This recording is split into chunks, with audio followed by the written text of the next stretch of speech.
अस्सलाम वालेकुम एवरीबॉडी। तो आज एक नई वीडियो आपकी खिदमत में हाज़िर है। ओपन पोर्स होते क्या है? हमारी स्किन पे एक छोटे छोटे पोर्स होते हैं जो हमारी स्किन की ब्रीथिंग के लिए यानी कि सांस लेने के लिए निहायत ज़रूरी हैं। और जब ये पोर्स अपनी एक नॉर्मल शेप से ज़्यादा बड़े हो जाते हैं तो हम इन्हें ओपन पोर्स कहते हैं। और ये यू शेप्ड के गड्ढे होते हैं हमारी स्किन पे। अमूमन जो हम गर्मियों में किचन में काम करते हैं, हमारे फेस पे बहुत ज़्यादा स्वेटिंग होती है और एक्सेस ऑयल निकलता है, वो इन्हीं पोर्स की वजह से निकलता है। तो इन पोर्स को हम बंद बिल्कुल नहीं करेंगे। अगर हमने इनको बंद किया तो हमारा चेहरे पे एक्ने का ब्रेकआउट हो जाएगा। तो हमने इनको मिनिमाइज़ करना है, यानी हमने इनको छोटा करना है। तो किचन में हम जाते हैं, किचन की वजह से हमारे पोर्स फेस के ओपन हो जाते हैं। तो किचन की ही चीज़ों से हम इन ओपन पोर्स को क्लोज़ करेंगे, मिनिमाइज़ करेंगे। तो रेमेडीज़ को हम करते हैं स्टार्ट। तो मैं आज आप लोगों के साथ 4 अलग किस्म की रेमेडीज़ शेयर करूँगी। तो सबसे पहली रेमेडी जो है वो ये है, ग्रीन टी हम सबके घर में मौजूद होती है। पैकेट वाली भी हम यूज़ कर सकते हैं, हम खुली भी यूज़ कर सकते हैं। यहाँ पे जो है मैंने 2 कप गर्म पानी के ले लिए हैं और इसमें मैं जो ग्रीन टी है वो ऐड कर रही हूँ ताकि ग्रीन टी जो है वो इसमें डिज़ोल्व हो जाए। ग्रीन टी की जब हम आइस क्यूब्स बनाएंगे तो वो हमारे एक तो फेस के जो पोर्स हैं उनको मिनिमाइज़ करेगी। इसके अलावा वो हमारे फेस के ऊपर जो धब्बे पड़ जाते हैं, जो अनइवन स्किन की टोन हो जाती है, यानी कि कुछ पार्ट हमारा फेस का ब्लैक नज़र आता है, जैसे कि हमारा चिन वाला, अपर लिप्स वाला, ये एरिया हमारा अक्सर ब्लैक ब्लैक हो रहा होता है। तो ये उस चीज़ को भी, अनइवन स्किन टोन को भी ब्राइट करेगा। और इसके अलावा जो हमारे डार्क सर्कल्स हैं और ओपन पोर्स हैं उनको भी ठीक करेगा। तो इनको अब जो है मैंने फ्रीज़र में रख दिया था और नेक्स्ट डे जी हमारी आइस क्यूब्स बन चुकी हैं। तो अब हमने करना क्या है, इसकी एप्लीकेशन का मेथड मैं आपको बता देती हूँ। हमने एक आइस क्यूब लेनी है एक दिन, ठीक है जी। डेली हमने एक एक आइस क्यूब यूज़ करनी है और इस तरह से अपने फेस के ऊपर हमने अप्लाई करना है, उसको हल्का हल्का रब करना है। इस प्रोसेस को हम बोलते हैं आइसिंग। तो अपने फेस की आइसिंग आप लाजमी किया करें, इससे हमारे पोर्स जो हैं वो मिनिमाइज़ होंगे।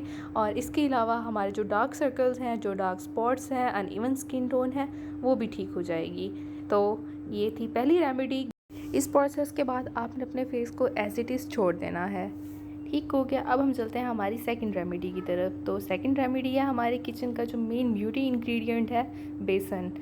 ठीक है जी, बेसन जो है बहुत पुराने वक्तों से इस्तेमाल होता आ रहा है और अब भी इस्तेमाल हो रहा है। आपने अपने पोर्स को क्लॉग्ड होने से बचाना है, यानी कि जो एक्सेस डर्ट है और ऑयल है आपने उसमें वो फिल नहीं होने देनी। अगर हमारे पोर्स के अंदर डर्ट और ऑयल फिल होगा तो इससे हमारे चेहरे पे बहुत ज़्यादा एक्नी हो जाएगी। तो हम ये बना रहे हैं बेसन का क्लींज़र।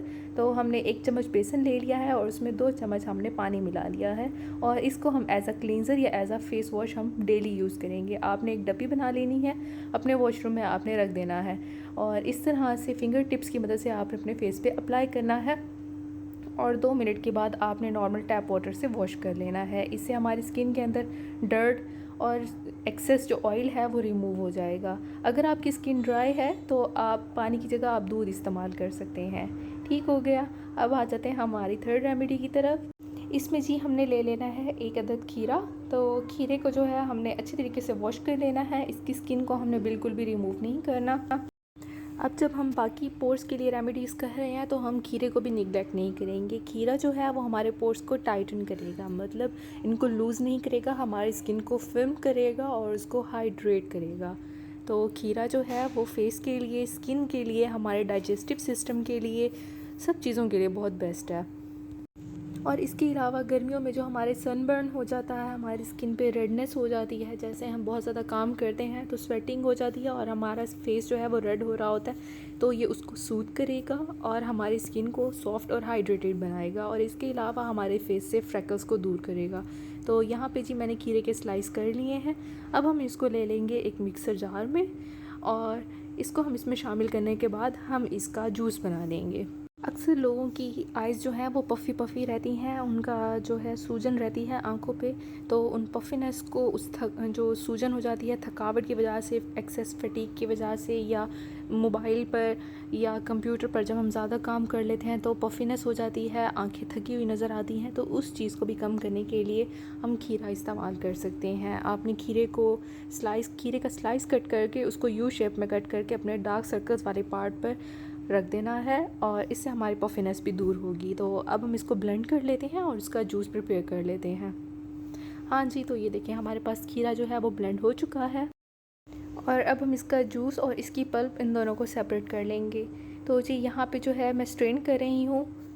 हमारे पास खीरे का जूस जो है वो अलग हो जाएगा और पल्प इसकी अलग हो जाएगी। जो खीरे का हमारे पास जूस है वो हम एज अ टोनर यूज़ करेंगे हमारी स्किन को ब्राइट करने के लिए, हमारे कम्प्लेक्शन को इवन करने के लिए। तो खीरे का जूस अलग हो चुका है और पल्प अलग हो चुकी है। तो खीरे का जो जूस है उसको हम शिफ्ट कर लेंगे एक स्प्रे बॉटल में। तो यहाँ पे मैंने ले ली है एक अदद स्प्रे बॉटल, ठीक है जी। तो इसके अंदर हम खीरे के जूस को डाल लेंगे और रोज़ हम 2 से 3 मरतबा दिन में हम अपने फेस पे इसकी मिस्ट को स्प्रे करेंगे। आपने इसको 1 हफ़्ते के अंदर अंदर ही इस्तेमाल कर लेना है। 1 हफ़्ते से ऊपर आपने इसको इस्तेमाल नहीं करना, उसके बाद आपने डिस्कार्ड करके और बना लेना है। तो इसको इस्तेमाल के बाद आपने फ्रिज में रख देना है।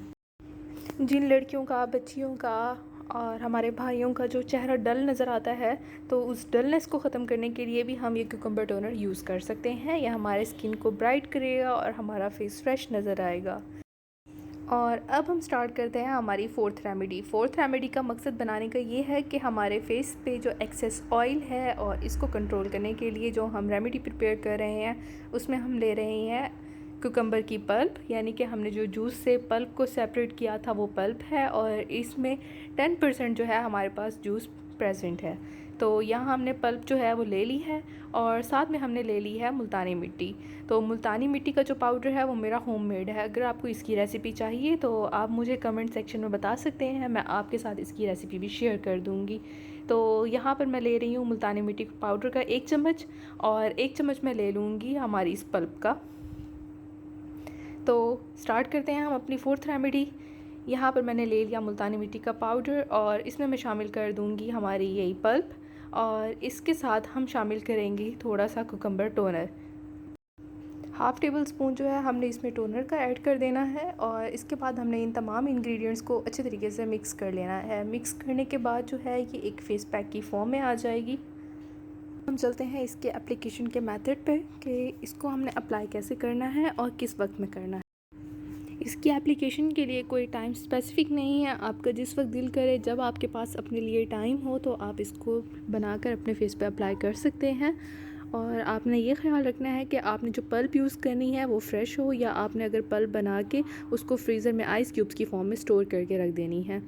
तो यहाँ पर हम ब्रश की मदद से इसको अप्लाई कर लेंगे अपने फेस पे और 10 मिनट के लिए हमने इसको फेस पे लगा रहने देना है और उसके बाद हमने ठंडे पानी के साथ अपना चेहरा धो लेना है। यानी कि फ्रिज में जो ठंडे पानी की बोतलें होंगी आपने उसके साथ ही अपना फेस वॉश करना है। टैप वाटर बिल्कुल भी नहीं यूज़ करना क्योंकि गर्मियों में पानी जो है वो गर्म होता है और ये फेस के लिए बिल्कुल ठीक नहीं है। तो रेमेडीज़ जो है हमारी यही थी। सबसे पहले हमने अपना फेस अच्छे तरीके से वॉश करना है, हमने बेसन का क्लींजर यूज़ करना है और फिर हमने यूज़ करना है ये फेस पैक।